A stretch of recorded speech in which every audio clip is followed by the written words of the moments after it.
Both candidates campaigned hard in the swing state of Florida. Kamahl, why is it so important?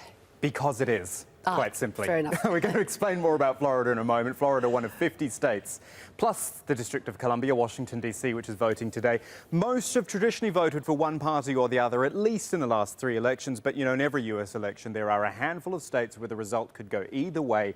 That is where the race is likely to be decided. Here's the list. I've shown it to you already, but you're going to see a lot more of it tonight. In fact, I'm going to tell you all, starting way up in the east. New Hampshire, Pennsylvania, Ohio, the important one, which always picks the winner. We'll talk about that later.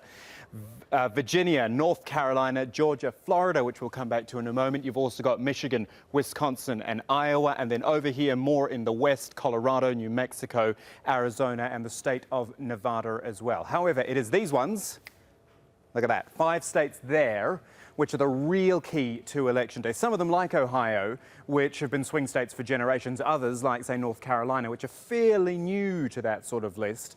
Tonight, a must-win state for Donald Trump. But as Jane said, we're going to focus on Florida right now with its 29 electoral college votes, the largest of the swing states, and the final result in Florida has been relatively close in every presidential election there since 1992. The demographics are important. Think about some of these places. Down here, Miami, the suburbs in the south, they contain some of the most solidly Democratic counties in the southern part of America. But go way up to here to Jacksonville or across these western areas of what we call the Florida Panhandle, you're in solid Republican territory, which leaves the middle around Orlando, and that is the middle both geographically and politically. This area can swing to either party, and whichever way they swing, that is where the state's 29 electoral votes are likely to go.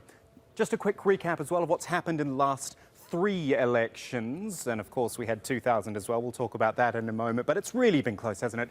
Look how close that is between Barack Obama and Mitt Romney. 1% there, 3% in 2008. George Bush had a fairly good win in 2004. Allan Lichtman's joining me here, professor from, nice to see you, professor from the American University in Washington, a man who has famously picked the winners for how many years? 30 years? 30 years, since before you were born. Okay, I'll go with that. I thought you would. Don't all laugh. Yes. And how many elections is that actually, Alan? 8. 8 elections. Okay, so first of all, I want to know what you thought of Florida in the year 2000, the one we haven't got on there at the moment. Did you pick that one?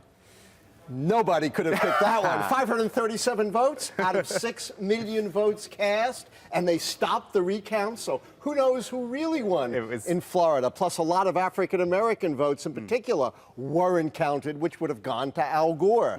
So we've got to put that election kind of in the headlong crash category. Okay, then, so let's talk about this election.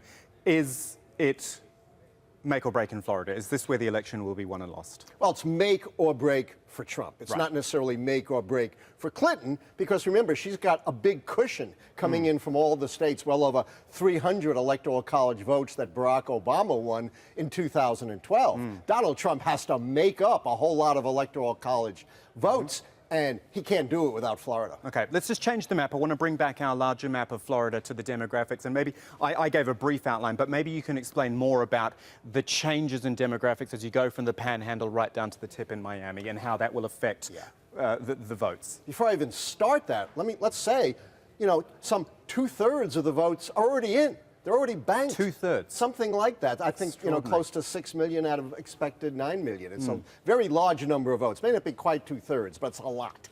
And therefore, any exit polls coming out of Florida are not going to tell you the whole story because they won't count the votes back. But the Florida Panhandle has got some pockets of African Americans there, but is mostly white, mostly conservative, mostly Republican. They even call some of those areas the Redneck Riviera, give you some idea of how it's characterized. And of course, the 2 big Democratic counties are down in the Miami area. They are Miami-Dade County, which of course covers the city of Miami, but even more so, just north of that, is Broward County, which covers Fort Lauderdale and is a huge county and an absolute Democratic stronghold. That's why you've got the middle range of Florida, as you point out, is going to decide this election. It's much less Hispanic and not quite as Republican as the North.